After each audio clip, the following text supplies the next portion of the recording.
experiência foi incrível na minha vida. E por que que eu moro em Limeira hoje? Eu Quantos anos você gosto... ficou nessa trajetória Fiquei de 10 anos vendendo livro de 10 porta em anos lá? porta. Caraca. Não, E não essa só no Rio história Grande que do você Sul. foi lá para os Estados Unidos vender, foi nesse período que você Foi nesse estava no Sul? período. É quando eu vendia livros, eu rodei praticamente o Brasil todo. Caraca. Cada período de férias da nossa faculdade, a gente poderia escolher algum lugar do Brasil para poder realizar esse trabalho. Então, eu fiz esse trabalho no Rio Grande do Sul, Santa Catarina, Paraná, Espírito Santo. Conheceu o Brasil Rodei o todo, pô. Brasil, vendendo legal. livro de porta em porta. E no ano de 2012, teve uma competição entre 40 mil estudantes que realizavam esse projeto.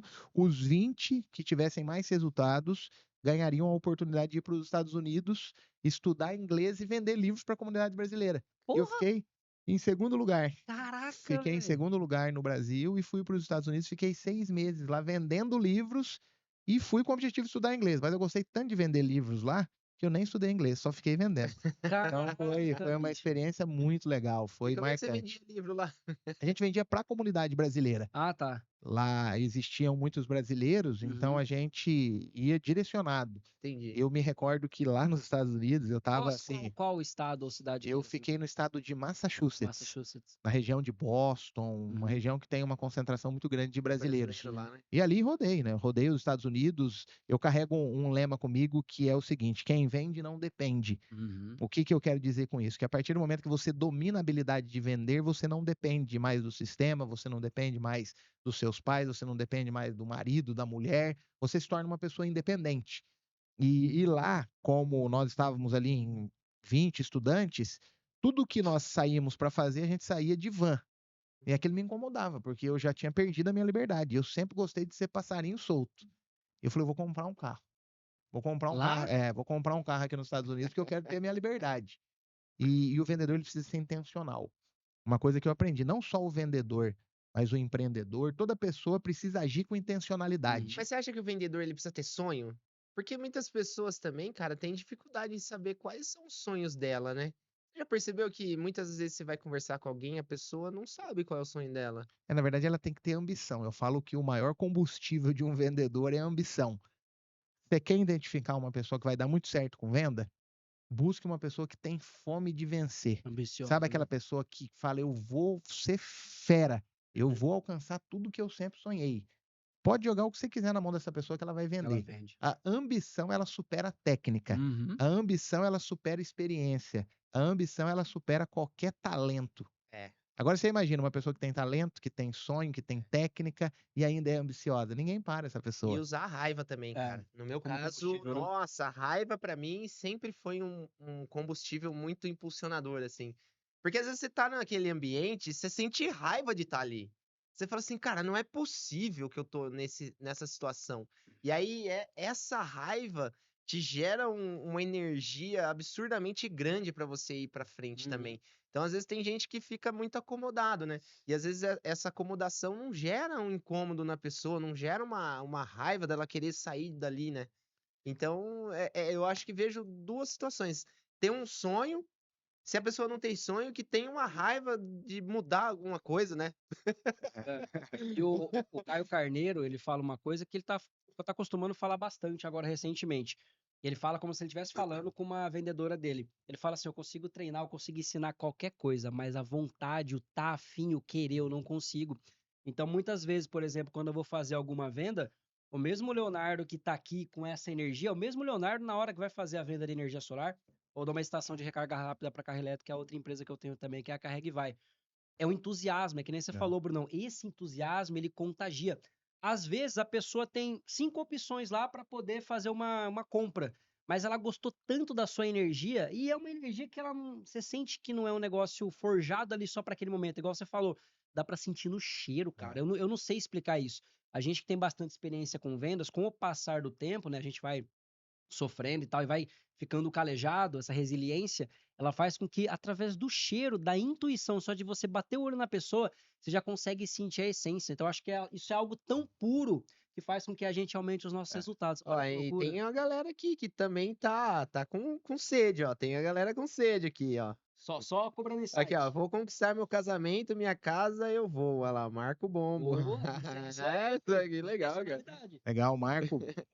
Legal tá aí, Marco. Ele entrou em contato comigo ontem no Instagram. Ele tá abrindo o negócio dele de semijoias. Que Cara, que massa, Ele que bacana. pediu massa. algumas dicas. Olha o nível de Parabéns, influência. parabéns. É, O isso cara tá aí, ó. vindo buscar conhecimento. É isso O aí. conhecimento é o Parabéns, que cara. vai fazer ele jogar um jogo diferente aí. Tem até Exato. uma pergunta aqui, ó. Rocket Incorporadora. Qualquer um pode ser bom vendedor? E quais os principais pontos para iniciar uma boa venda com o futuro cliente?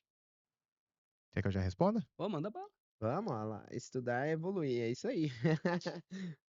Boa, é isso aí. Repete a pergunta aí. A pergunta, você entendeu, né? Quais os principais pontos para fazer uma boa venda? Para ser um bom vendedor e pontos para iniciar uma boa venda. O ponto para iniciar uma boa venda. É, mais ou menos aquilo que a gente havia falado anteriormente, né? Primeiro é estudar o seu possível cliente, entender quais são as dores, porque o que que um vendedor faz? Ele cura uma dor. Uhum. E se você não descobrir qual é a dor do seu cliente, você não vai conseguir vender. Eu Exato. até sempre faço uma analogia, que é a analogia do médico. Quando você chega num consultório, você sentou na cadeira do médico, o médico está do outro lado, qual que é a pergunta que ele te faz? O que você tá sentindo? O que que você está sentindo? Uhum. Por que que ele fala isso? Para poder saber qual é a sua dor. E logo em seguida, o que que ele vai fazer? Ele vai trazer a medicação para poder curar a dor que você E tem. muitas vezes ele pede um exame, Um exame. É né? isso. E Para às poder vezes. aprofundar e entender qual que é a dor que você tem. Exatamente. Por que que você está tendo aquela dor? Imagina se o médico sentou, você sentou junto com aquele médico, ele não fez nenhuma pergunta, aí foi e receitou para você um monte de remédio, antibiótico, exame. Você vai tomar aquele remédio? Você vai fazer Não, aquele fico com exame? medo. Não, porque você não sabe o que aconteceu. Agora você imagine um vendedor que ele não entende a dor Nossa. da sua cliente. Ele vai oferecer um monte de coisa que não tem nada a ver, ele vai perder tempo, a pessoa que está do outro lado vai entender que ele é despreparado. Uhum. Então, esse é o primeiro ponto. Você precisa estudar o seu cliente e entender qual é a dor que ele tem. E logo em seguida trazer a solução. Próximo passo, criar conexão. Conecte com o seu cliente, descubra o que ele gosta. Faça perguntas, ouça mais do que você fala. Porque às vezes o vendedor, ele tem esse dom da comunicação, essa habilidade de se comunicar, ele quer ficar falando muito. E o vendedor que fala muito, ele vende pouco. Os maiores vendedores que eu conheci, eles ouvem, eles sabem ouvir. Porque quando você está perguntando, você está ouvindo, você está identificando um monte de dor. Depois você vai ser intencional e vai curar a dor do seu cliente. Ouça. E até o fato de você ouvir, você vai criar conexão. A pessoa vai gostar de você, ela vai ver que você é diferente. Ela vai perceber que você é diferente. Então, criar conexão. Outro ponto muito importante, mostre a transformação que o seu produto traz. Eu vendo semijoia, trabalho com semijoias. Eu nunca foco na semijoia. Eu foco na transformação que a semijoia vai trazer para a vida daquela pessoa. Eu até carrego uma frase comigo que diz que a venda ela tem o poder de transformar improváveis em pessoas extraordinárias. Então, o que que eu vendo para as minhas revendedoras? Não é semijoia, não é quantos milésimos tem, se tem cataforético, elas não querem nem saber disso. Elas querem saber qual é a transformação que a Becker vai causar na vida delas. E às vezes a gente fica focando muito na parte técnica. A gente esquece de mostrar a transformação. Então, venda a transformação, não foque só no seu produto. Outro ponto importante, saiba a hora certa de fechar uma venda. Muitos vendedores erram aqui, têm medo de fechar uma venda. Como que você sabe o time certo para poder chegar na hora exata do fechamento? O cliente ele vai te dar vários sinais. Eu me lembro que quando eu vendia livros, qual que era a cena perfeita para eu saber que eu havia conquistado a pessoa que está daquele outro lado? Quando ela pegava o livro e colocava debaixo do braço. Colocou o livro debaixo do braço, vai para cima que já está na hora de você fazer o fechamento. Já era dela, né? Semijoia, eu sempre falo para as mulheres, quando a cliente começa a fazer algumas perguntas, quanto tempo tem de garantia? Ela já comprou, vá para o fechamento. Nossa, essa peça aqui vai combinar muito com aquele meu vestido. Ela já Já comprou, imaginou, né? vai para o fechamento. Aí tem pessoas que têm o medo de fazer o fechamento, aí vai e pergunta da filha, da mulher. Aí você perdeu o time da Uhum. venda. Lembra que a gente falou da analogia da receita de bolo? Uhum. Eu sempre gosto de falar isso. O bolo ele tem a hora certa para você tirar. Se você tirar o bolo antes, ele tá cru. Se você tirar depois, ele queimou. Então, o fechamento é isso. Você tem que fechar na hora certa.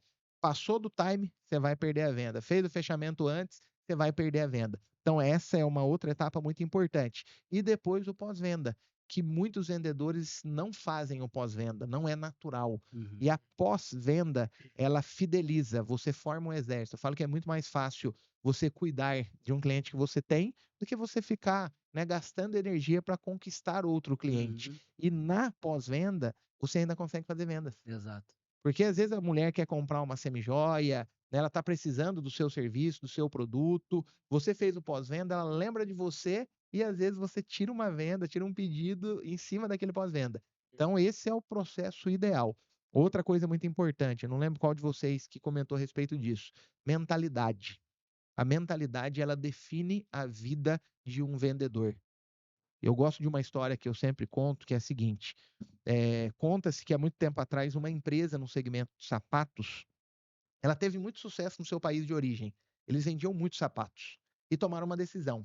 A partir de hoje, nós vamos começar a exportar sapatos. O país escolhido foi a Índia. 2 vendedores foram selecionados e enviados para aquele país. Com qual objetivo? Realizar um trabalho de campo. Entender se fazia sentido ou não começar a exportar sapatos. O primeiro vendedor, após uma semana, visitando muita gente, indo para muitas cidades, ele voltou todo desanimado para o hotel e mandou um e-mail para aquela diretoria. E no e-mail ele dizia: abortem essa missão, não invistam nesse projeto. Aqui na Índia, ninguém usa sapatos. O segundo vendedor, sem saber a resposta do primeiro, depois de uma semana, ele visitou muita gente, falou com muitas pessoas, voltou para o hotel e mandou um e-mail todo animado. E no e-mail ele dizia: invistam nesse projeto, tripliquem a produção de sapatos. Aqui na Índia, ninguém ainda usa sapatos. Moral da história: a mesma situação e 2 mentalidades completamente diferentes. O primeiro vendedor enxergou dificuldade e o segundo enxergou oportunidade. Então, a nossa mentalidade, ela conta muito. A maneira como você olha faz toda a diferença. Então, mentalidade, desenvolver uma mentalidade de crescimento, isso faz uma diferença muito grande. Então, esse seria, na minha opinião, a jornada perfeita para você poder ter sucesso no mundo das vendas. Cara, que isso insight, hein? é fantástico, mas assim, ó, colocando um contraponto nessa visão, por exemplo, até que ponto é importante a pessoa ter aquela mentalidade que vai dar certo, sendo que ela tá insistindo no produto, tá vendo que não tá dando certo, o negócio tá indo de mal a pior, porque existe um momento também da pessoa entender que aquele negócio às vezes não é um bom negócio. Porque às vezes a gente tá falando aqui de, cara, vai dar certo, tá tudo bem, mas tem momentos que tá na hora de mudar a rota. Exatamente, quando a persistência ela vira teimosia, o Tito falou muito bem. Porque às vezes eu vejo assim, ó, pessoas insistindo demais, e se ferra, e entra em dívida, e tá ali tentando e tentando, e murro de faca, e não vai. E às vezes a mentalidade da pessoa é boa, ela tá querendo fazer um negócio extraordinário, mas às vezes o negócio não é bom. Então, tipo, qual é o momento da pessoa conseguir enxergar isso e falar assim, cara, muda a rota, tá tudo bem. Qual que é esse momento pra você? O Flávio Augusto,